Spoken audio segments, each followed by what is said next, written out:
I'd like to welcome you to today's program, Google Analytics Workshop and Live Demo, Detailed Reporting for Marketers.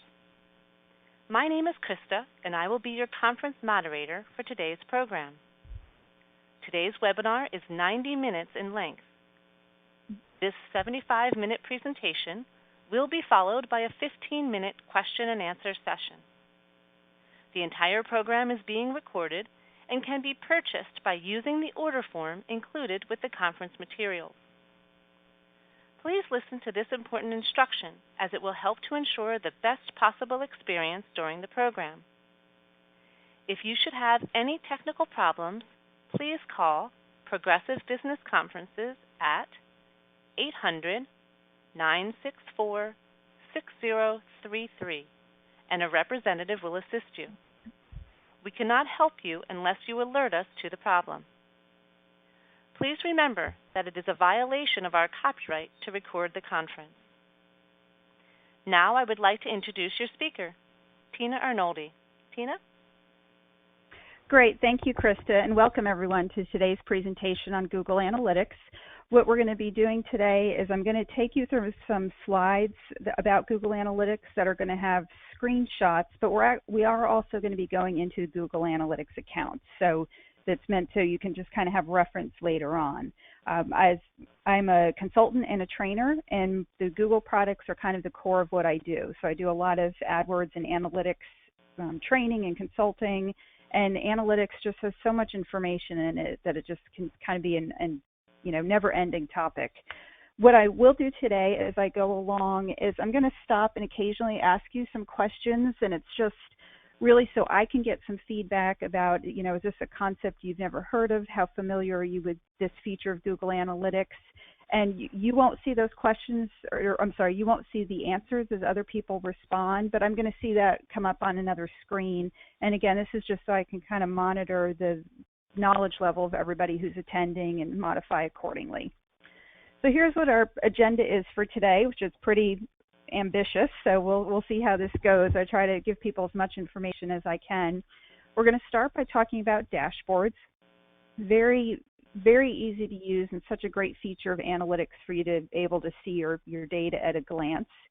We're going to talk about segments and spam, so just built-in segments and how you can use segments to get rid of spam.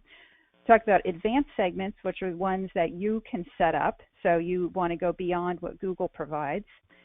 Secondary dimensions, which is very helpful for all different views of reporting. And I'm going to talk a little bit about event tracking. I've talked about this topic before, but I want to do a refresher on that to build up to Google Tag Manager. Now, Google Tag Manager is an entirely different class, and we're not going to be able to get into it today, but I just want to at least introduce people to it because it can be a great way for tracking things on your site. And then, of course, I'm going to talk about excluding spam using filters. If you've been in your analytics account much, you've probably noticed just a lot of junk referrals in there, which makes it really hard to figure out the good data from just the junk data. So I'm going to spend some time on that too to show you how you can get rid of that. Okay, so the first thing I'm talking about is dashboards. So the dashboards, and again, I'm taking you through screenshots, and then I'm going to go ahead and do this in an account. Is you have several different options when you're creating your dashboard. So you can have a blank canvas. So you're creating a dashboard and it's got nothing on there. And it's literally just that. It's a canvas so you can start adding widgets to your presentation, to your dashboard. So talk about the dashboard is just the framework, and then widgets are the different pictures of your data. You can do a starter dashboard. That one I have not found is very helpful. What it does is Google tries to give you a dashboard of data, just kind of different data about your account that it seems to think is useful. A lot of times I end up deleting what's on there, so I don't find that to be quite as helpful. And then the other options, instead of the blank or the starter dashboard, is you can also import it from the solutions gallery. And I'll just go ahead and ask my first question, if you can put it in the chat box, is I'm curious how many people are familiar with or have used the Google Analytics Solutions Gallery. And you can just put, yes, no, never heard of it, use it all the time. And I'll just watch a few minutes for comments to come in, you can do that in the chat box to see how familiar people are with the Solutions Gallery before I get in there.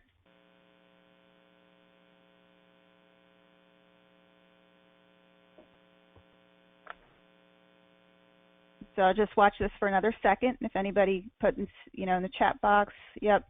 So we've got never heard of it, not familiar with it, never heard of it. Okay, good. Thank you for the responses. That helps me know sometimes, whether I need to fly through something or spend a few minutes on it. Okay, only use this Solutions dashboard and haven't used. Okay, great. Thank you for the responses. So I'll go ahead and we'll keep going. So what I'm going to do is, again, I'm showing you the screenshots and then we'll get into the account. But what I did here to get to this screen, I chose the option Import from Gallery. So when I was going to create a dashboard, the bottom right, I chose Import from Gallery, and that's what took me here into the gallery. What's really nice about using the gallery is when you choose the option to import, you'll see under each of these here, there's an import option. What it does is it takes this dashboard framework and imports it into your Google Analytics account. So you can, once you have it, you can make modifications to it too. So if there is something, you'll probably find something in here that's at least close to what you want. So you'll have the option, you'll see here, I've just pulled up a few, but if you look over in the left column, you'll see options to search. So you can search by the category, of what you're trying to do. You need to get some data on your conversions or mobile activity, right? So you can filter by category. And then you can also filter by ranking, which you'll see on the left. Now, the ranking just means that other users of Google Analytics have gone and they've said, I give this dashboard a 4, a 2, a 5, that people who have ranked it as far as its usefulness. But it doesn't mean that just because something's not ranked, it's not worth looking at. So I tend to just leave this ranking off because I want to see the different options that are available to me. So the one that I'll be showing you today, this is probably one of my favorite ones, this is a referral traffic dashboard. And it tells you can see this one does happen to have a good user rating, and the description tells you exactly what it's doing is, which domains and, the pages there that are sending people to your site, how much traffic comes from there, which landing pages, and so it's just a lot of good information about the types of traffic that refers people to your site. So I'll show you now what would happen when I get into the account is assuming that I am logged into my analytics account, and this is the name of one of the analytics accounts I have, and I do import, it's going to have the dashboard name there for me. So this referral traffic dashboard, that's not something I have to name. I just go ahead and say create, and what I'm doing is I'm creating this in my account by pulling over that framework. And then let's just take a look at an example here. So this dashboard, again, showing you the screenshots before we get into the accounts.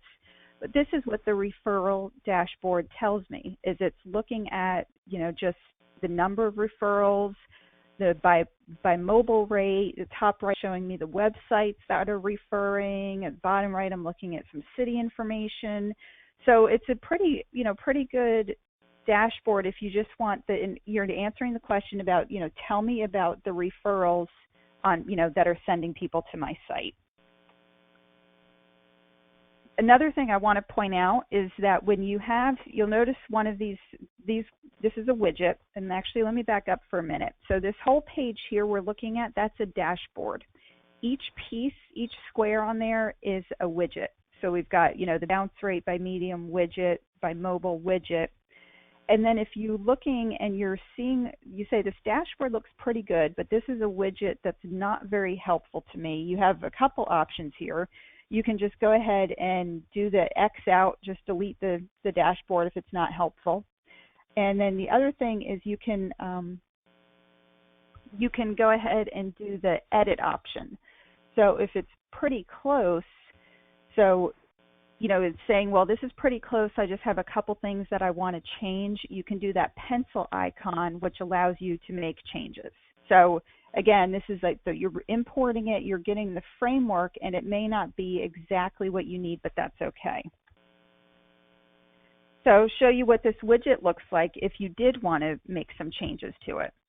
So I have a widget on the dashboard that I was just showing you. and and this helps too.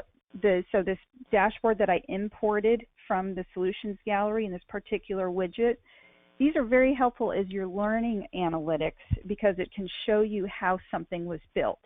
So you can look at this and say, okay, so the dashboard has the medium type of referral, and it's showing sessions and bounce rate, right? So we've got the medium sessions bounce rate, and then the person who created this said only show the traffic type that matches referral. Okay, so you're learning how these things are built, and you can make your edits accordingly. What I did in this example is I said, well, okay, medium's not quite enough. I want to know the source in the medium. So instead of starting from scratch, I could take this existing dashboard and say, I want to see both the medium and the source. So I'm working with something that someone else already created. And then this is what I have. So if you look at what I have here, at the bottom where it says visits and bounce rate by medium, referral of 10 sessions, that was the widget on the dashboard that I imported. Okay, so it's just showing me just 10 referral visits, maybe not very helpful. This top part of my screen, this is what I'm getting when I change this up here, when I changed it to source medium. Now I'm not just seeing that there's a medium of a referral, is I'm seeing exactly which sources. So I can know exactly which websites are sending people to my site. In your dashboards, you also have the option to share your information. So when we're looking here, and we're looking again at the visits and bounce rate by medium, in this dashboard I can see that for people who came in, these top 4, so the CMHnet 4 sessions bounce rate, it means that quite a few people went on to view additional pages on the site. The second one with 2 visits, it's got 100% bounce rate. It means that people came to the site and they looked at the page they landed on and they left right away. So bounce rate is a good metric that you may want to monitor. So when I go to share it, there's 3 options here for sharing. And we'll get into the accounts too and show you that. Is you can share the object. So if you and I have access to the same account and I share the object, the dashboard no longer will be just for me and my private view of analytics. I'm sharing that with you, so you're seeing the same picture of data. The other option I can do is I can share the template link.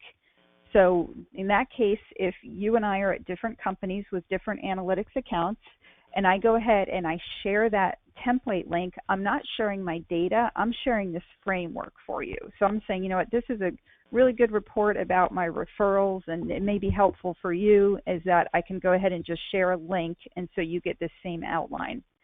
And then the third option is share in Solutions Gallery. Now, of course, I'm not doing it with this one because I got it from the Solutions Gallery, but this is how that Solutions Gallery gets built, is when someone is in here, they're doing their dashboards, their widgets, and they're happy with the results that they have, and they say share in Solutions Gallery. That's how we get the dashboards that can help us just view our data. So we'll go ahead and get into that, and let me go ahead and pull up my internet browser. And let's see how I wanted to show this to you. Well, let's go ahead and we'll stay in this account, and I'm going to go ahead and walk through the steps of bringing in that dashboard. So this counselor account, I'm going to say I want to do a new dashboard. Let it think for a minute there, and I'm going to just call this demo, just so I know what this is later. So you'll see the options talked about blank, starter, and I'm saying I want to, well, actually, you know what, I take that back. I'm not going to name it yet since I'm importing. So I'm going to import this from the gallery.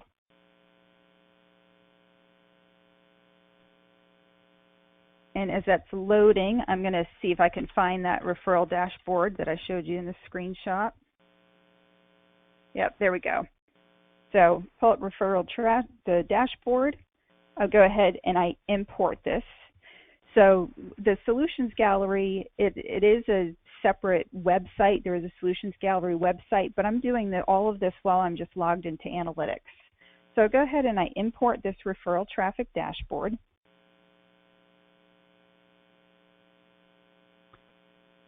and let it do its thinking.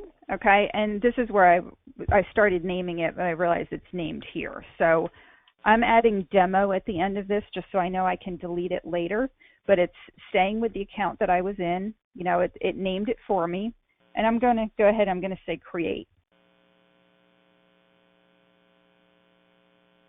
So now in my account, I have this new referral traffic dashboard demo. So again, this whole screen here, this is the dashboard, and then these are all individual widgets. So this is what I mean by I say, look at what somebody else has already built and see if, you know, you can use much of what's already on there. So when I look at this, I see this widget of visits. This isn't really helpful to me. The chart, I can see there was a lot of site activity, you know, the second week of October, but it's not, you know, it's a low volume site, not something I really care to see. So I'm going to just go ahead and remove that. So this is go ahead and delete. You know, and other things that there's not maybe not goals set up, so I can go ahead and delete that. And then this one here, this shows visits and bounce rate by city. Now you saw this website is in Charleston, so that's where I am, in Charleston, South Carolina, and I can see that some of these cities are in South Carolina and others are, you know, just all over the place. So I can edit this. And I can say that I want to, so I'm leaving, you know, the city, the traffic type, and the filter. And if I want to just have it show the South Carolina cities, then I can choose region. You know, and if you're ever not sure what something means, when you pull it up here, you can just look for that little question mark, and that'll tell you what it is. So I want to say region. And then I'm going to say containing SC. I think the states are just the two letters. So let's just take a look. Save it, make sure I did that right. Nope. Let's try this again.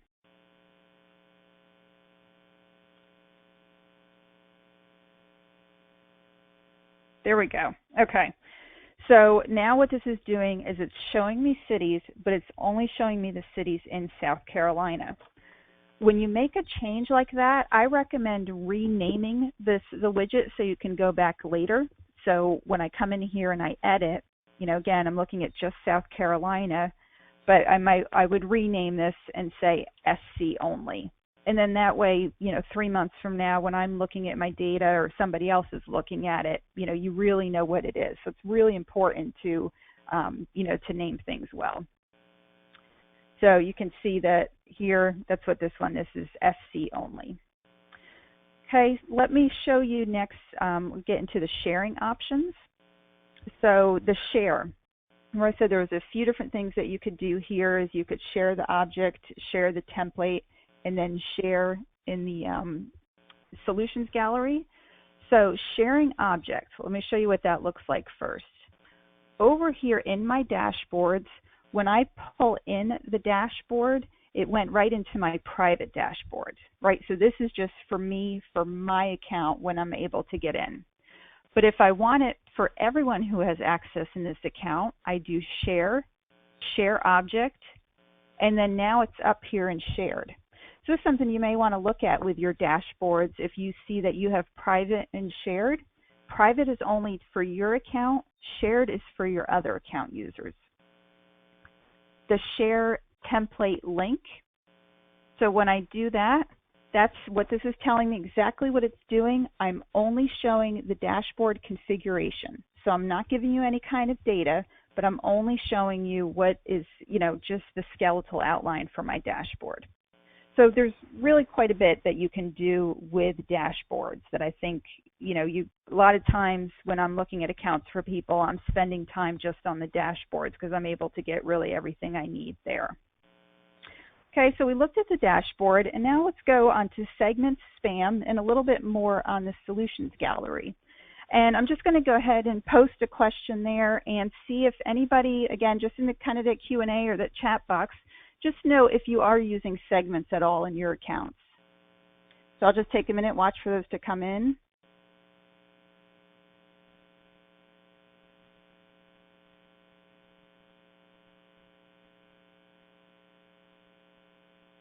Okay, so let's see. I've got, so no, no, no, no, no. Okay, so not using the segments. Okay, great. Thank you for those responses. Again, helps me know what I need to focus on. So, and I say this a short review. And of course, if you don't know what segments are, this is not going to be a review. This is going to be new information. But this is very important to know about segments versus filters. Okay, so segments, which I'm going to be showing you about, is that it's when you're modifying your data just temporarily. So I'm going to log in, and I want to use a segment just to view my organic traffic, and then I log out, and I come in tomorrow, and all my data is still there. So I'm just temporarily isolating it.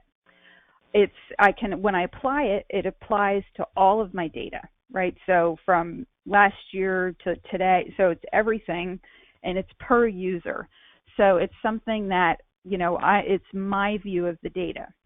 The filters, which I'll talk about a bit with when we talk about spam at the very end, is you're permanently modifying data. And it's only from today on, so it's just, looking ahead, and then it's per view of your data. So really the main thing to know, I always simplify this as I say, filters is where you can break your data, segments is where you're fine. Okay, so the filters, that's really the most important distinction, is that a filter is permanent, and a segment is we're just looking at a piece of our data at a time. So again, I'm going to do the same thing here, just kind of show you some of these screenshots, and then I'll get into an account, and we'll do that. So the same way that we did a dashboard, you have the option here with a segment. And again, a segment is defined as a piece of your data. So you can create a new one, and you can import from gallery. This option, I'll show you where this is in the analytics account when we head over there, but you're going to see this at the top. This is going to be as you're moving throughout your account. If you're looking at on that left side, if you're looking at audience or traffic sources, etc., you're always going to see this option to segment. Okay, so same thing here. This is probably going to be your favorite thing for today, is my prediction. I could be wrong, but let's see. So in the analytics, right, we're seeing this increase of spam, Daradar or ranking analytics or webmasters, just a bunch of junk sites that are hitting our websites. Some of this is to, people do that, so you'll go and visit the site, and maybe they have some affiliate ads on there, so that you can, they get something if you go visit the site to see what the site is. But it's really frustrating with what it does to your data. So what I did here is I'm creating a segment, I'm actually importing, right, because I'm pulling it from the solutions gallery, and I'm looking for one that's going to get rid of the spam referrals. So you can see showing that this was updated in June. Unfortunately, there's been more since then. But you would bring it into your account, and these give some instructions here that when you edit the segment, you're replacing my domain with your own domain name. Okay, so this is just little instructions that you have to do something once you bring it over. Okay, so what I'm showing you is what this would look like when I import this over. So I'm importing this segment. And this, again, is for the counselor site that I referenced earlier, is I'm saying I only want traffic, and this is a little complicated, so bear with me for just a minute here, is that I only want traffic that's going to this charlestonchristiancounselor.com, right? So I don't want, because what's happened is you may also see in your account, when you look at page views, you're going to see page views that aren't even on your, or pages that aren't even on your site. So it's like they're injecting it into your analytics account. So you're saying I only want traffic that's relevant to this website, and the exclude source of all this, right? So all this junk here, this CMAL, anti-crawler, best SEO, blah, blah, blah. So somebody is doing the work for you. Now, again, with this being a segment, is that you're going to see this change in your account right away. So again, I went to the solutions gallery, I pulled this over, and then I made just a change so it's about my account specifically. So let me show you what this looks like before I bring it over into the account. So this is the counselor site, and it doesn't have any kind of filter applied to it. So this is just the raw view of data. what you're seeing here is the ones that I highlighted, 3, 4, 5, 8, 9, 10. These are all junk sites. Free floating buttons, floating share buttons, quality, and again, and they want you to visit their site because they probably have some affiliate ads. And it's, but you can see this really messes up with your data quite a bit. So when I took that segment that I brought from the solutions gallery, you look what it's showing here. It's showing that when spam is removed, that only about 59.46 or about 60% of my traffic is legitimate. So the rest of my traffic was just spam. So when I was looking at this, if I look at just the view that I had here with these things listed, is only 40% of this is junk, and only 60% of this is useful traffic.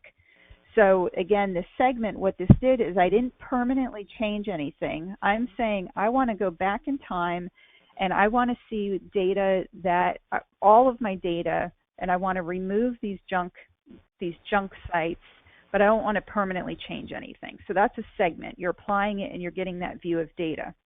And this is what it looks like. So you can see in the account, I've got the very top, it says all sessions spam removed. So this segment of removing spam has been applied to this account. Now, when I look at my source and medium, you can see these are really all, and I'm able, because I'm familiar with these accounts, I know that these are legitimate ones. So, there's the Google CPC, we've got a few from Yahoo, we've got, something on Craigslist, and right. So now this is real data. So about 60% of our account is real data, meaning it's not getting hit by those junk sites.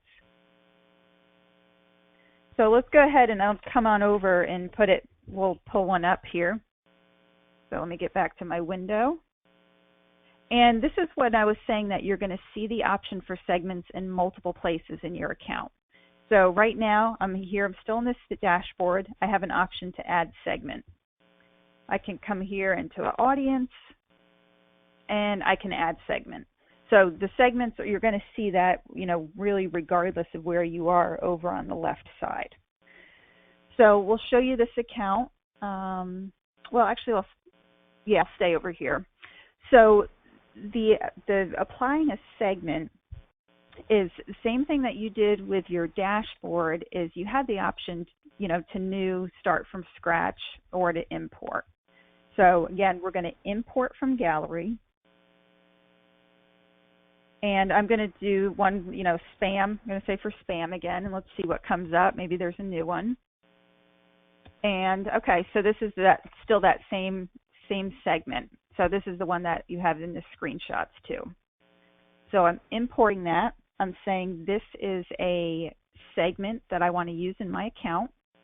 So it's coming to the account. It's named already. And then I'll go ahead and I'll say create. And then what's happening is it's showing you that, and so I'm not going to be able to see quite all my screen here. So it's showing you what this person had said in the instructions. Oh, shoot, I shouldn't have done that. Let's see if I can get that back. Yeah, so what it's saying, again, you're excluding, all of these junk sites. And as listed in the instructions, you can say, I want to just make sure it's stuff to my website. So again, you're pulling it in. Once you pull in, it gets a little confusing sometimes when you're importing a segment into your account, because when you import a segment, all of a sudden you're in this admin area, and then in your view segments, when you're ready to apply it, you come back over here to your reporting. And then that's when you want to add a segment. We'll go ahead and do this one. And I think in this case, this is actually a pretty clean account. So yeah, so there's only a few more junk sites that have been added. But this is where you start to add your segments. So again, you add ones that are already built in. This is about using the solutions gallery. So again, the solutions gallery, you saw that for dashboard. And then you're also now seeing this for segment, where you're making the most of what other users have built. So I really encourage you to spend some time in the Solutions Gallery trying out some different reports so you're not always building something from scratch. Okay, so the other option is if you do want to create your own segments. So I'll show you what that looks like. So you can create some, and they can be pretty simple or complicated. It's up to whatever you need. So same thing, instead of importing, now I'm going to create a new segment. When I go to create a new segment, what you see in your account is you're going to see a screen that looks like this. And the top ones, I'm going to just kind of review them quickly because this is the same thing that you see when you log into your account, all of those options on the left. So, you have demographics. So you can say, you want to look at people from, I'll use South Carolina again. So I want to look at just people from South Carolina. And then I want to see where they go on the site, how they got there, what their behavior is. So what I'm doing is with demographics, and I'm saying South Carolina only, I'm temporarily pulling a piece of my data only for South Carolina. Technology, that might be one that your IT team would want to use. Maybe they want to see what browsers people are using or operating system or screen, just if they're getting ready to do a site redesign, maybe they would have some things they want to isolate about technology so they know, what to change on the site. The next one, behavior, and again, I'm just referring to this one main screen here just to show you those options, is behavior is where maybe you'll say, I want to look just at my my subset of visitors that visit the site 5 or more times, right? So what does those people look like? Or I only want to look at people who met at least one goal on my site. What does that look like? So again, just a little piece of data. The data first visit, this one can actually be helpful. I've used this before when I was troubleshooting something. So like, for example, October 1st, say there was just a huge spike in, in traffic or bounce rate or visitors, just something that looks weird about your data. You could say that I want to look at the date of visit that's between September 30 and October 2. Then what I'm doing is I'm only isolating traffic for that day, so I can just kind of troubleshoot if this was a spam referral or something about location or a campaign that was really popular. So that's what you're doing here. That's one way that you might want to use that. And then again, the traffic sources. So of course you see that on your left, but you can have this so you're maybe looking into all features of your data based on a certain traffic source. So again, these are just the different ones that are available to kind of give you a piece of your data. Also, I want to talk about the advanced segments. And advanced, sounds like a scary word. It's really not that difficult to use. But this is an option where you can have just a little bit more than just saying, I want to look at one thing. So instead of saying I want to look at all of my traffic in South Carolina, I can say that I want to look at all of my traffic in South Carolina who also came from AdWords. So I'm saying there's multiple conditions that have to be met. So let's take a look at this in the account. So I'm back here in this counselor account, and I'm doing the ad segment. Before I do ad segment, I just want to point this out up here. Some people aren't aware of this, but this little option, kind of this triangle, this lets you minimize that left column so you have a little more screen space to work with. Okay, so I'm going to add a segment, and it's going to be a new one. And I am going to say we'll do maybe a couple conditions. Let's see if this is going to, I'm going to say region, and we'll do South Carolina. And as you're creating a segment, you'll notice over on the right side that you're going to get a preview of your data. So this is telling me that for this account in Charleston, which I'm not surprised to see, that about 3/4 of the people to the site come from South Carolina. And then maybe I can say, let's try something. No, let's do page views. Right, so just again, number of pages viewed. So if they come from South Carolina, and I'm just kind of making this up, I'm actually not sure how this is going to turn out, but I'll say page views greater than 2. Okay, so it shows me a small subset. So what I did here is I'm isolating the visitors from South Carolina who visited more than 2 pages.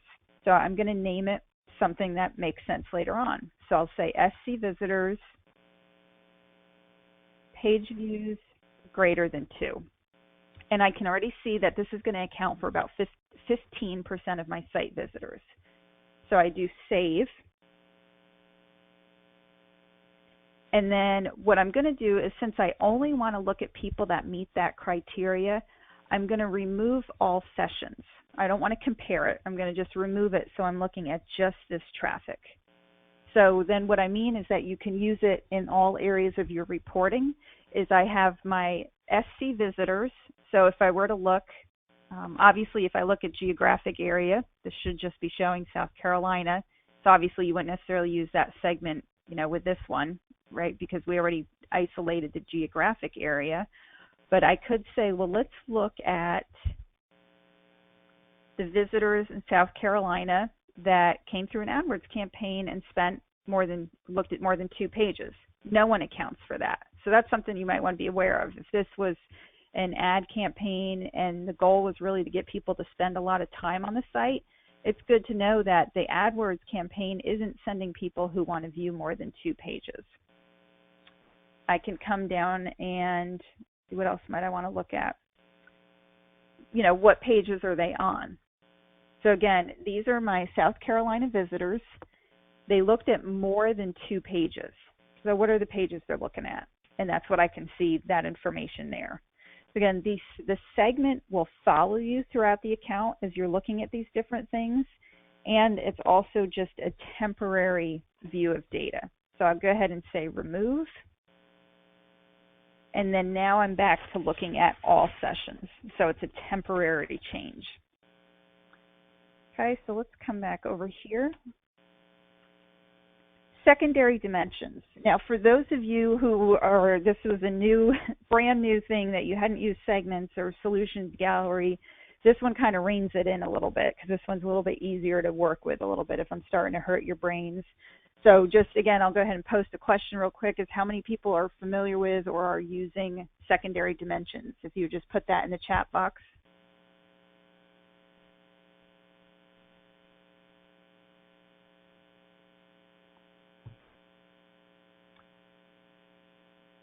Okay. So I see a couple people are not using it yet. Yep, not at all familiar with it. Okay.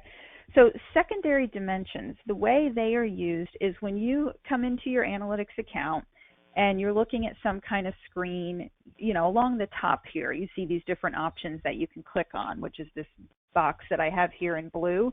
So those are just the primary dimensions. So you're looking at the report, and this is, what's built in for you. The secondary dimension is, you'll see this option here. So I have a table, my regular data, I'm looking at it by one way, and I want to add a secondary dimension to be able to drill into my data a little bit more. So here's an example. So in this case, this is, if you look at the left column and the columns on the right, this left column, this source and medium, that's standard. How did people get there? And then I can see over to the right, I have sessions, number of new sessions. What I did here is I said, I want a secondary dimension of landing page. So I'm looking at how people came into the site, and I want to know what that looks like or what their behavior looks like based on which page they landed on. So another case is I might want to look at all of my sources. So on the left, I have the sources. The bottom, you can see direct, none, Google CPC.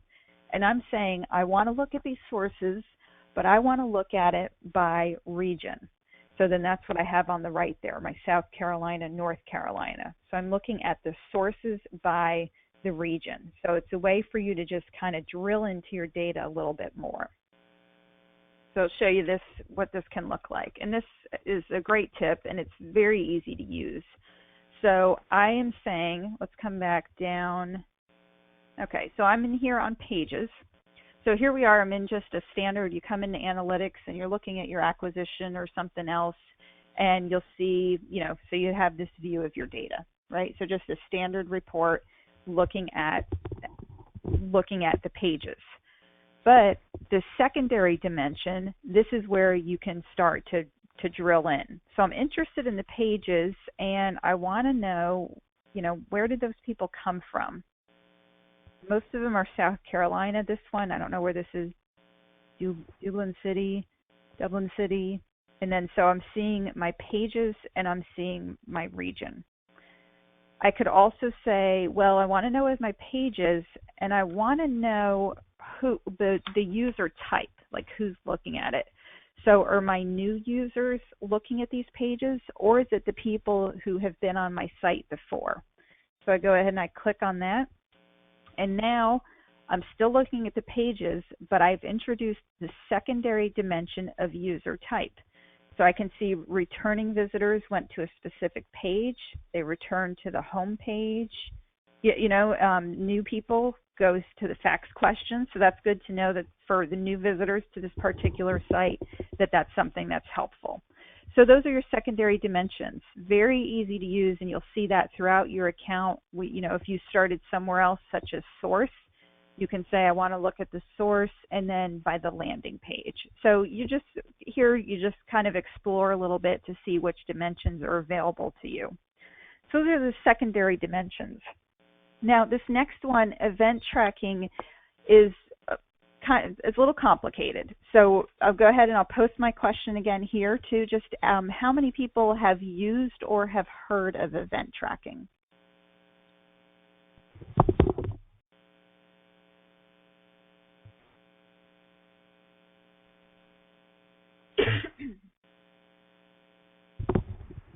Okay, so some have heard of it. Most people have not used it. Let me tell you about this section before, and I may trim this down a little bit because I really want to talk about the spam filters and watch the time. Event tracking is kind of complicated because you would be changing some code on your site. So my assumption is that most of the people on here today are marketers, and you're not web developers, you don't know code. So, and that's okay, because I'm not talking about how to implement it. What I want to do today is I want you to just be aware of what this is, so you know that this is an option for your website.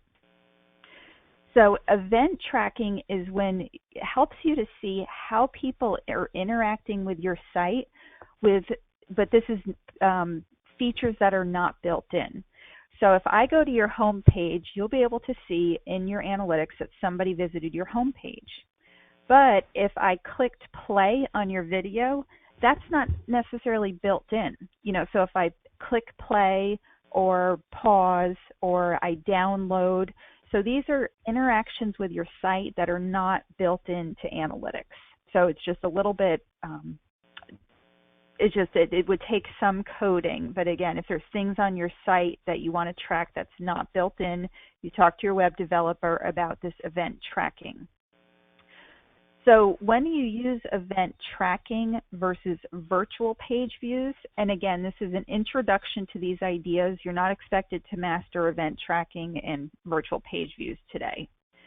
So if I come to your website and I go ahead and I go to something and I look like I'm on a new page when maybe it's not really a new page, just the screen has changed because of something that I entered or clicked on, that's when you would have a virtual page view.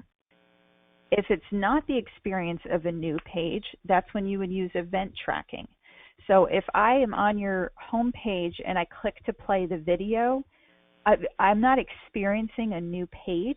I'm clicking play on your video and you want to record that I clicked play, that's when you would use event tracking. With event tracking, the reason that I'm explaining this to you as a marketer who doesn't do the code for the site is that if this is something that you look into a little bit more and it's something you think you can use on your account, in your site to track those video plays or downloads, is plan it ahead of time. And this category action label, I'll show you what that means. And none of this is technical. This here is something that you would write out on a piece of paper as you're thinking about the actions that you want to record on your site. So just kind of a quick example is maybe you have categories. If you say, well, we have guides and we have videos. So those are kind of the main things on our site. And I'm going to do kind of not the detailed version of this where you see download social, download SEO. These are different naming conventions, but I'm saying, so my guides are something that people download. So I want to say the action of download. And my videos are something that people play. So I have the categories of things that people can do on the site. I have the action they can take. They can download, play, pause.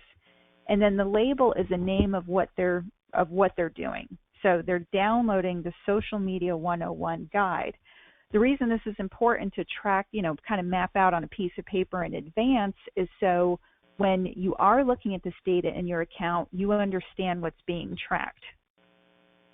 So again, the category is a type of interaction. So it would be a video. That would be a type of interaction. And this is just an example pulled from an account. So this person on their site, they have a category. They're looking at their downloads, profiles, conversion elements. So these are the buckets of things that people can interact with on their site. Again, the actions are click, play, pause, download. And then you can see that here. So when I'm looking in an analytics account and I'm looking at my event actions, then I can see what I named. I can see the plays, the stops, forwards, and pause. So this data is all collected based on how you're choosing to name it. And again, you can see a screenshot here of actions that people are doing. The labels is what you would name it. So it's our Social Media 101 guide. It's our introductory video. It's, so again, coming back to this screen here is we have our categories of things that we want to track on our site. The action is what people can do with it. And then the label is what it's named. So, and I know I've already said this, 20 times, and I'm going to just say it again, is that I'm not expecting you to grasp the concept of event tracking in the 10 minutes of our, hour and a half time together. It's to let you know that this is a capability in analytics for tracking those things that are not automatically built into your account. The other thing I want to show you with the event tracking is we'll see what it looks like in an account, and I'm saying a very brief introduction to GTM or Google Tag Manager. And I'll do another quick poll here is if people would go ahead, if anyone has either heard of Google Tag Manager or you're using it.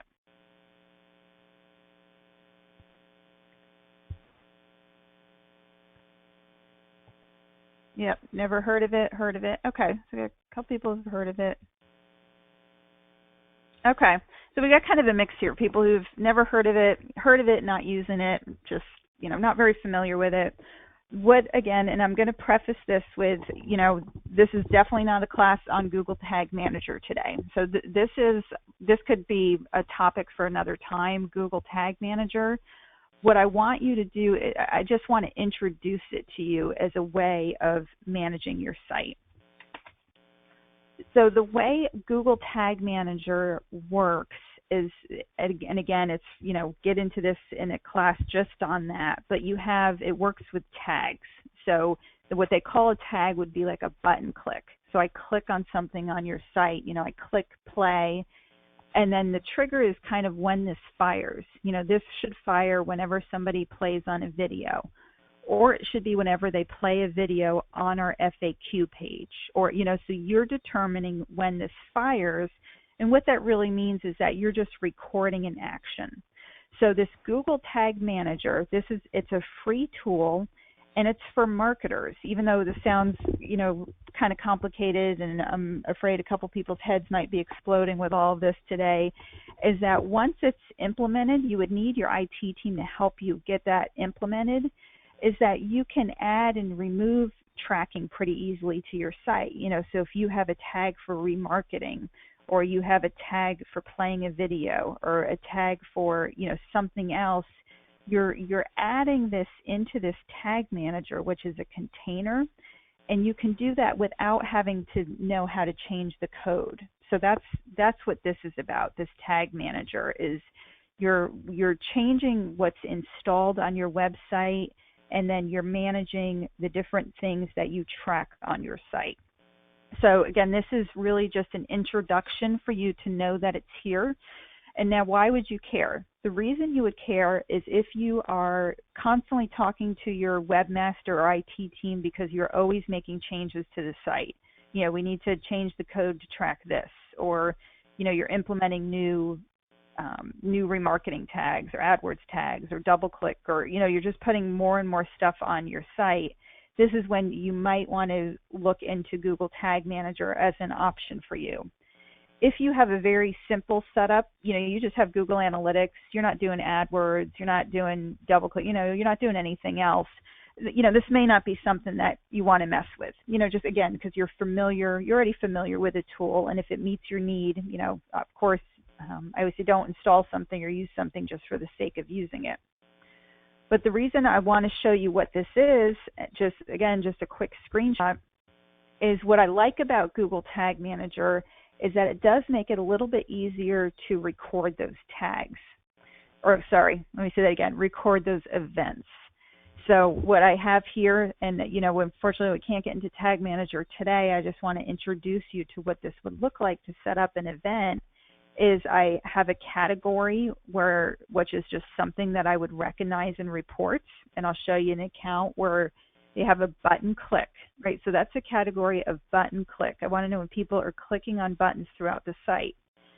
In this particular site example, the action is buttons that go to, one of these areas, to speakers or register. So they're taking an action to learn more about speakers or learn more about how to register.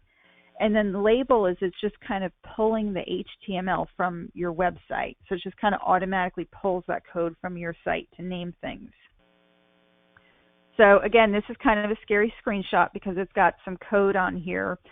But what I'm doing is I'm just saying I want to just look at, for this thing here, this view the speakers button on the top middle, I want to see what that's called. And in the red box, the speaker button is called View the Speakers. So this is where, once you have this set up and going, it can be very helpful to see exactly which clicks are happening on your site. So again, you can see that I have the View the Speakers. And then let me go back and pull it up in the account, and that'll help.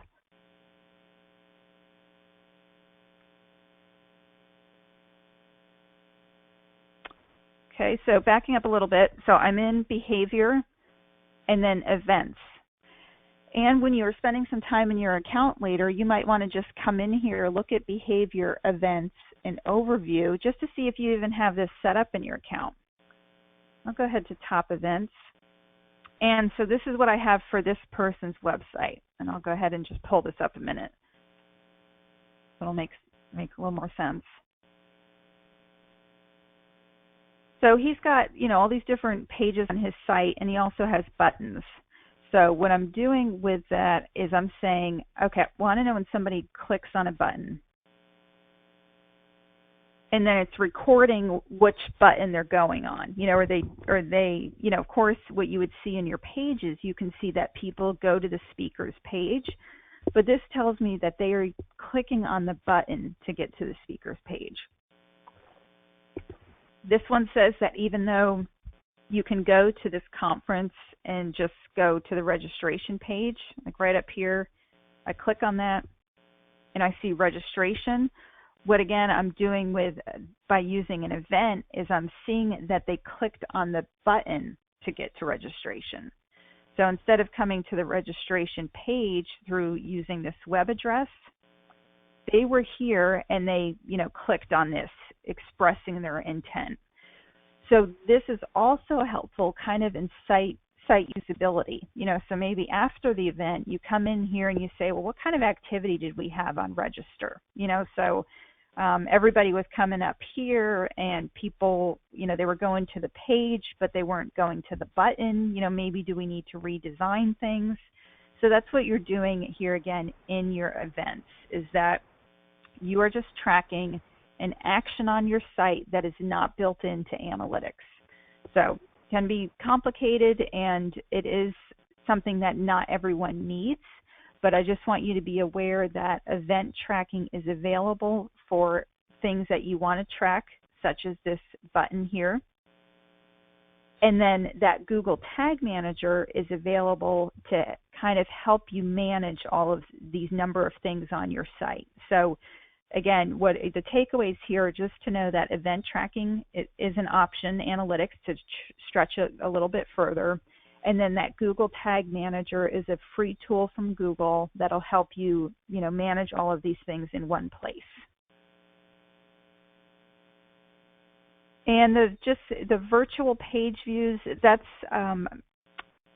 something that if you, like a shopping cart, if somebody clicks on a cart and it looks like a new page but the URL hasn't changed, is that you would be on what would be called a virtual page view. So when you're thinking, okay, event tracking, whether or not you're using Google Tag Manager, should I use event tracking for something, or should I use this virtual page view? I say it depends. So if you are, again, you have something, like I said, the experience, somebody has an experience of triggering a new page, by going through the shopping cart, and that even though the URL doesn't change, but they go through different steps as they check out, then that's when you want to explore the use of what's called a virtual page view. If the page looks the same, I download or click and the page doesn't change, really I use this a lot with videos, is that that's when I want to track an event. So the page looks the same, the web page that I'm on looks the same, but I click play, and then I want to record that event of play. So before we've got about 15 minutes, and before we get into the Q&A, to kind of go back some of these other things, because I know this is a lot of information that I'm throwing at people today. I'm usually a little overzealous when I train. I try to give people as much information as possible. So I'll go ahead and we'll just do another quick question here. I'm curious how many people, if you are, or you've never heard of it, that you are currently excluding the spam in your account using a filter. So if you just take a minute to answer that.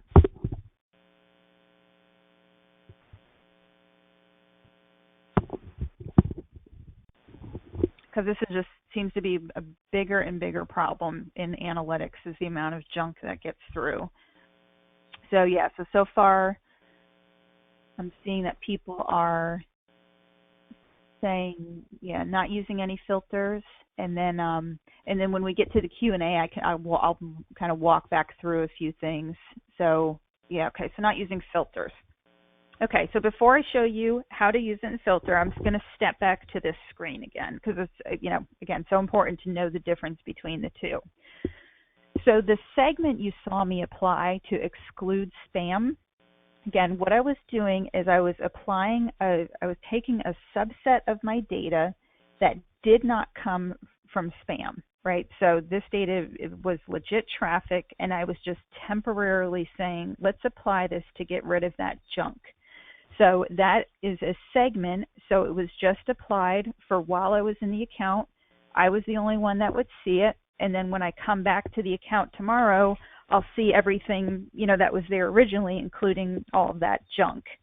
The filter is that this is good when you want to permanently remove types of traffic. So some people will use a filter because they want to exclude their internal office traffic, right? So I want to remove all of the people, who are in our office who visit the site. I don't want to count their traffic. What I'm talking about today, though, is using it specifically to get rid of that spam. So the segment is I'm getting rid of spam for a few minutes, and the filter is saying from today forward, I do not want to see any traffic from some of these social buttons, true ranking, or whatever, right? So I don't ever want to see that in my account. So again, coming back to this just to make sure you understand the difference. So there's one option that you can do a host name filter, and I think I am actually going to just take you to, well, no, I'll go ahead and spend a couple minutes on that.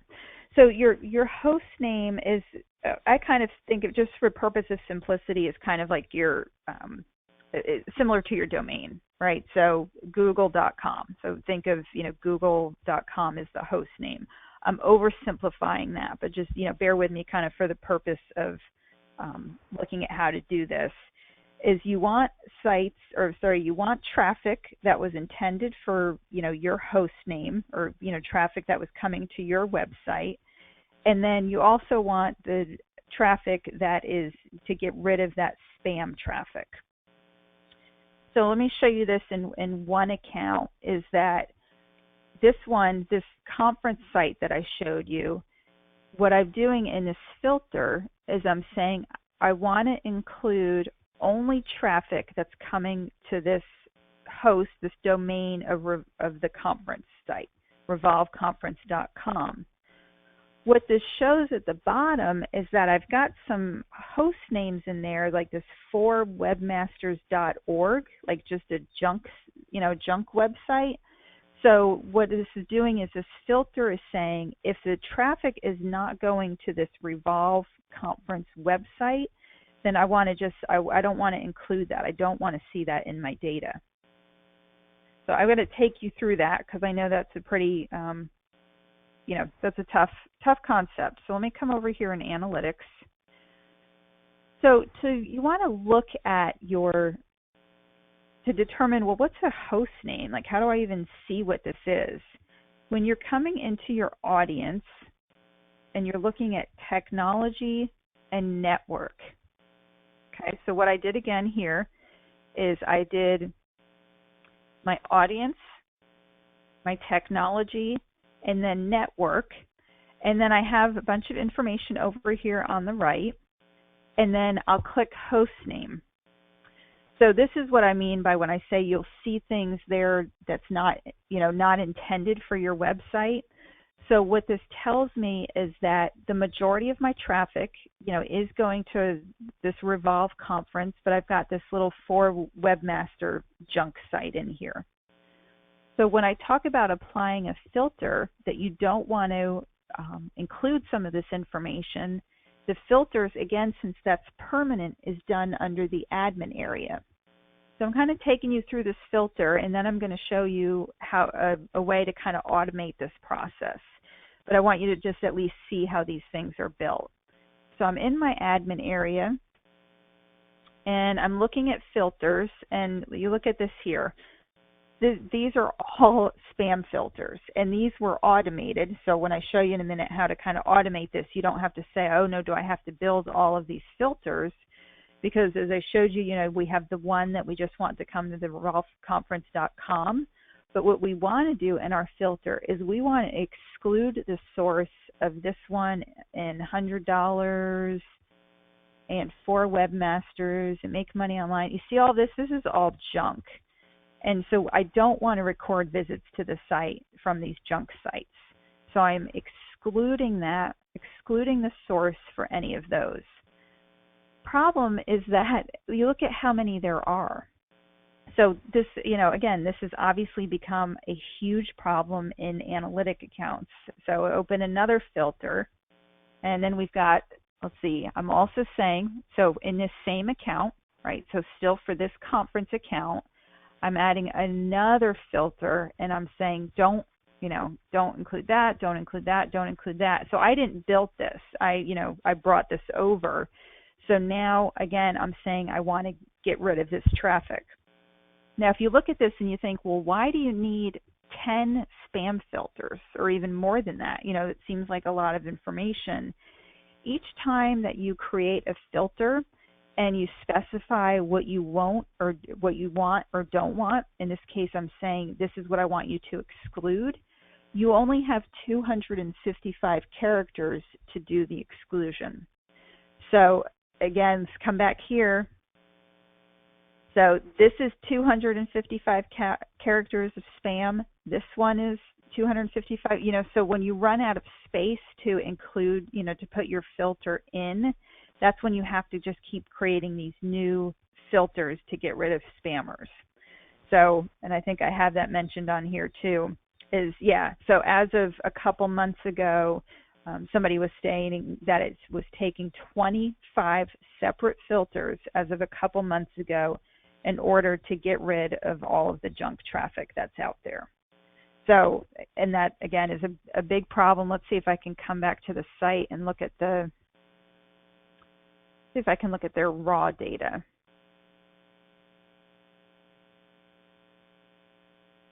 I'll just pull this one up a minute to see if they do have junk in here. Yep, okay, so here's one I could spot right away. So, and this is a picture of the data for this conference, and I can see that there's one that, slipped in here. So, and now maybe this is a new one. So, again, eye this up when you're in your acquisition and you're looking at your sources, and then you can see exactly, if you've got a big problem with this or not. When you're doing a filter, and some of you may have been in a class with me before where I have talked about filters, but I think, I do want to just give a refresher on this, is when you're looking at a view. So I'm in the admin area, and I'm under views. Views are just containers of your data. So what this one is so if you're going to make changes, the first thing you'd want to do is create a new view. Actually, I'm going to create that in a separate account. Let me do that in a different account. So I'm going to create a new view. And if I were to say exclude all traffic, from spam or whatever. So just go ahead and I create a view. What you're doing here is you are creating a new picture of your data to apply a filter to. So the reason you want to do this is because, again, remember a few slides back when I said that filters are permanent. So if you have something where you just have one picture of your data and you do a filter, and let's say you wrote it wrong, instead of saying exclude only spam, you said include only spam. Or instead of excluding office traffic, you say include only office traffic.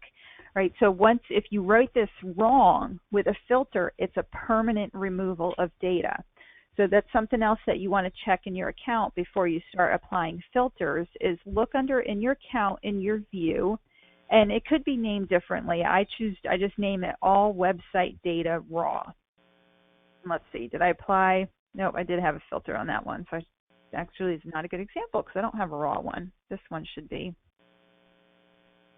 Yeah, no, I did do filters on that too. So do as I say, not as I do, because I mostly do this in accounts, but I guess I didn't do it with these two.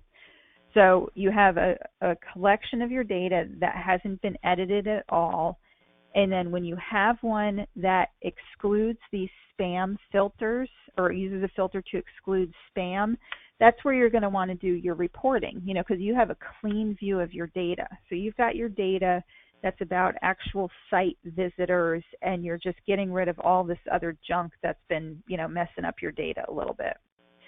So now what I say the easy way to do that, I'll go ahead and put his name on here a minute.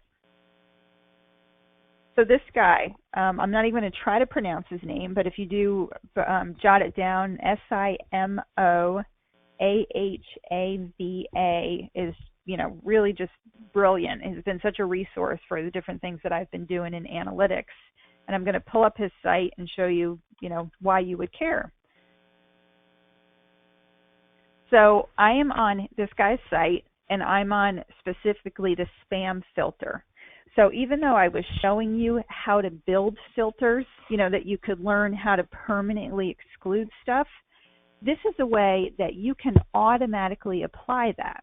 So I'll come back to him in a second. But now remember when, we're looking at this and we're seeing, all of the number of filters that are out there and data showing that as of August, you need 25 filters to get rid of junk. Instead of manually building those 25 filters, you come to his site and use this free tool. So what this does is it's letting you create these filters automatically into your Google account. So you need to have, it says here, if you want to use these, kind of bring these filters over into your account, you have to have edit access in Analytics. So if you try to do this on your account and it doesn't work for some reason, it could be that you have lower level privileges and you don't have enough privileges in order to apply this. So, it's going to tell you a little bit more about the tool. Give that a minute to load. So if you want to learn more about how he built this, what he was doing, you can learn more about details there. But what it also does, what I also want to point is that there's only, and this is a public tool and it's a free tool, so anyone can use this. What it's saying is it only does a certain number per day, just with the capabilities, I guess you could say, only can do so many in one day. So I'm going to just see if we'll see if this is going to work today or not. So I'm going to go ahead, I'll say initialize. And it's choosing, the whole list of my accounts. I'll just go ahead and into this books one. This is what I use as a demo account a lot. And I have a bunch of different, pictures of my data under here. And I'm going to go to my exclude spam referrals. So what I'm doing is that even though I already have a view of my data that excludes spam referrals, I'm saying I want to update it because of all of the sources that, constantly coming up. So maybe I did this filter a couple months ago and there's been new spam referrals since then. So I'm going to say, okay, so let's go ahead and update this. Is it going to freeze on me? Okay, so there we go. So exclude spam referrals, create and apply. So what it did is because, I'm connecting it to an account that I own, it's looking at my existing filters and it's showing that I'm actually up to date. So, I'm saying that I've got all of these filters are in my account and they're up to date. What you might see after you use this tool for a while is that if you are, if you're excluding data, that you're going to see, filters created or filters linked, or sometimes if the tool doesn't work, it means that you've had too many people that have used it in one day. But again, just reference this and you can look into this a little bit more. But again, so what that tool did is all of these sites, free seed, free what's, free, so again, you're just looking at this and you're seeing, you kind of just, okay, so for example, this one is probably not generalporn.org, probably not a site that's sending traffic that you want. But you can kind of you'll start to kind of be able to identify, these are not real sources of traffic. So again, instead of building all 25 of these, if you have rights, that you can use this tool and you can say, I want all 25 of these filters in my account. So then now when I'm looking at my data in the future, I am not looking at visits from any of these spam sites. So this is excluding that traffic that is not legitimate to your website. So that's, again, and just if you remember this guy, this is huge because I used to manually change all of these, but now I just use his tool and use that on a site or update that. And so when you are then in your account, it's going to be legitimate traffic. Show you real quick before we go to questions. In this site, I have let's see if it's going to show me junk ones or not. Yeah. So in this one, this filter has not been updated. So and then this was a screenshot I showed earlier, so that, so I can see right away I've got Facebook, Google, that's good traffic. Number 8, that's a junk site. Number 10 is a junk site. So what the option I have from here is I can apply a segment. So I am temporarily removing these that are not legitimate traffic, so that segment temporarily lets me make that change, or I do a filter and I'm permanently making that change. So again, this was the person that I use in order to get that, in order to use those filters. So I know this is just a lot of information that I packed in, and I will go over to the Q&A. The one thing I do want to just point out again is that it's not for you to walk away today and automatically be an expert at all of these things that I showed you. It's just to see that, after using analytics for a while, I want you to see the capabilities of how much you can do with it. So let's go ahead and now we'll take the time for your questions. Okay, thank you, Tina. I would now like to take your questions. To ask a question, select the Q&A pod in the lower left corner of your screen. Then type and send your question. Please phrase your question directly and as briefly as possible. Our first question, can you go through that process of setting up again, please?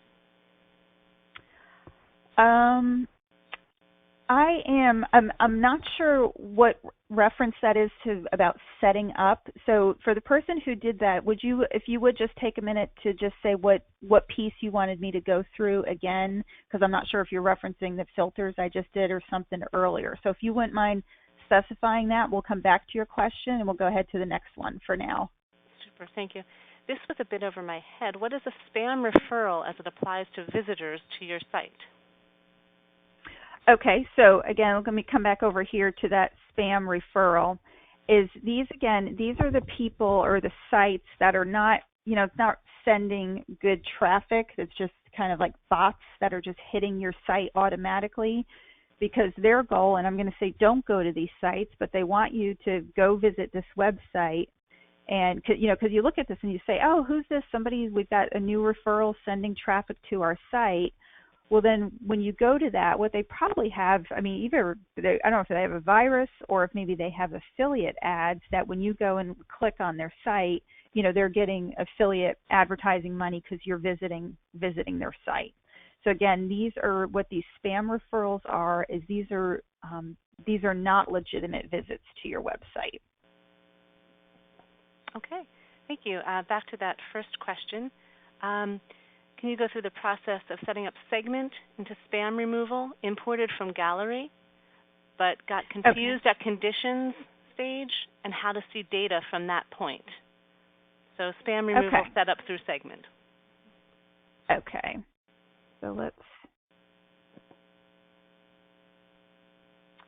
So I'll go ahead and adding a segment. I'm importing from Gallery. So I did add and then import. I'm searching for one to get rid of that spam traffic. And this first one that pops up is a good one. So I'm clicking import again. Now that I'm in the Solutions Gallery, I click import again. And it comes over to the account that I have open. So right now I'm in this raw view. It's named for me. I always add demo to the end when I'm showing people so I can delete it later. So I imported it, either kept the name or adjusted the name and said create. And let it think there for a minute. So now I have a new segment. So what you can do, and this is where I said it gets confusing to people, is that it brings you over to this admin area. So you can edit or modify segments over in this area. But once you're ready to start using it, when you're in your account and you say to add segment, now in your list of segments is that you're going to have these ones that are going to include, you see here, the different spam removal segments. So now what you can say, and this one maybe not be updated, I don't know, but I'm going to just click on this one, and I'm saying what I'm doing by clicking on that, and I say apply, is I'm now able to view data all throughout my account based on that segment. Okay, in this segment, this particular one was not a good one. This is probably an old one that wasn't working, or maybe I already have all the spam traffic removed. But once you add a segment up in here, and you're, on this left side clicking through your account, you're going to see. Oops, let me back up here. You're going to keep seeing that segment is going to be applied. When you're done looking at that piece of your data, you can just kind of go ahead and remove it. And then that's what I mean, the temporary change is that you're now back to your all sessions. So you have not permanently removed any data. Okay. Any more questions? The only other one, which I believe you just went over, but I'll just read it just in case. Can you show how you remove the spam links again? Yeah. Okay. Yeah, no, that's fine. Let me go back to the again, kind of the two methods for it. So the one that I just showed is I went to add a segment. And now, had I built this earlier, so let's say last week I went ahead and I built the spam referral exclusion, so then I can come in here and I can apply it if it's already there. If it's not there, again, then when I go to add a segment, I import from gallery, and then I go ahead and just search for people who are addressing the spam issue. Now, again, I used this first one just because I knew this was a pretty good one. But as I go through, you can see, so maybe some of these are even better, So you can see all of the different options that people are using in order to remove spam from their site. So if I wanted to, again, import another one, if I thought, well, I don't know if that one's getting everything I need, let's just pull in another one. Then now when I come back into my account, and again, it's in admin if you want to make changes. I'm going to just save it just to watch our time here and come into reporting. Then now if I'm, so next week I come into my account and I say, oh, that's right, I did create that segment for junk. So that it shows the segment that you just imported into your account. You can see when this was done, and then you can apply it, wherever you are in your analytics account. So that's the quick fix. That spam referrals through the segment is the quick fix. The admin area is where you're doing the filters. So this tool, this guy I'm raving about, his tool is for the filters. So it's a permanent removal of data. And again, that makes people nervous when it's a permanent removal. But I can say I probably use this tool on all of my accounts because it's legitimate. He is removing the right things from your account. So that's just to remember that difference. Okay, great. Thank you. Next question. What are the most important metrics that we should be monitoring? Gosh, that's a tough one because there are so many different things that you can view in analytics. So I think it depends on kind of what's happening at that moment. So if you just started a new AdWords campaign, you're going to want to spend some time in here, looking at your campaigns. So let's go ahead and just click on that. So you might click on a campaign, and then you start maybe using some of those secondary dimensions. Let's see, do I have one for users? I'm trying to think of what exactly I have here. Yeah, so you can drill into just different things about your campaigns. If you're doing a lot of things on social media, then you would want to spend time and come in here and see, what's happening with our social media visits, or are people coming to us from there. So, just think about if there's anything new that you've done, and then also watching your numbers, over time. So if I look here, and I can see right now, there were, there were 240 users. Is that good or bad? It really depends on what your normal traffic is. So I say, compare it to yourself. If the normal traffic for this site is 2,000 users, and now I see 240, well, obviously 240 then is a bad number. If I normally only have 5 visitors to the site, or 5 users, and I now have 240 users, well, then I know that number is a good thing. So comparing it to your traffic over time is probably one of the best metrics. And again, looking at, what's happening in your account based on anything that you've done recently, such as a new campaign or email marketing, or et cetera. Okay, thank you. Our next question. Can you talk a little bit more about what to consider for customizing reports? How do we define our needs? I think for me, I think of dashboards as a report. And let's see if I've got some in this account here. And maybe just have a standard one. So what I like to do here is in the the dashboards, because again, the dashboards are things that you can train out, you can share out to other people. So if you have somebody who needs to see data, but they are not, users of the account, I like to create dashboards for them. And if you're just not sure where to start, if you do a new dashboard, and again, I'm using dashboard and report interchangeably, and you go ahead and import from gallery, and here you can start to, when you're trying to decide, well, what do we need to consider or how do we define our needs? That's when I like using this tool is, let's say content. We've been pushing out a lot of content. We want to see what's been happening. And then you can see, okay, so this one is giving some data about content. That one is not in English, so I won't use that one. So this one gives a daily report. So this could be useful, and I haven't used all of these. So if you're putting out content every day and you want to see what's happening on a day-to-day and who's sharing it.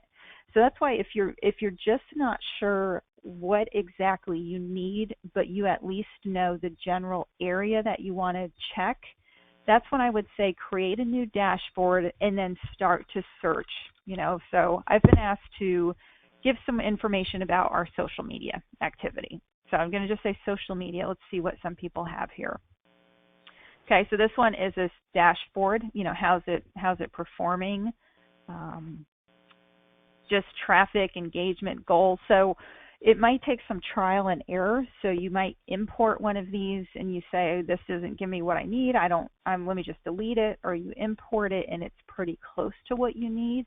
Then you can make some modifications. But this tool will really help you if you're just not sure where to start. That you can just pull something in there, start looking at how it was created, and then determine if it has what you need or if you want to start over. So definitely using the solutions gallery for your dashboards will help you as you're reporting out on your data. Okay, thank you. That was the last question. Oh, no, actually there's one more. Sorry about that. Just came in. Okay. Are all of these sources secure? For example, is there any malware we should be concerned about? Well, so so for the solutions, and hopefully if I'm not answering your question, go ahead and add a little more detail.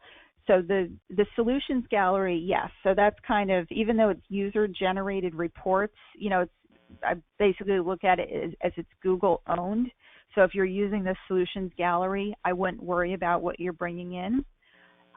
This one, as far as using this guy's tool, I know this is safe only, again, because I have it applied probably to about 20 different accounts, and I'm following him, and he's just really well known and respected in this field. So I can say I'm comfortable with that, and I'm comfortable with the solutions gallery. I really would caution people just to be careful about being, too curious about where people are coming from.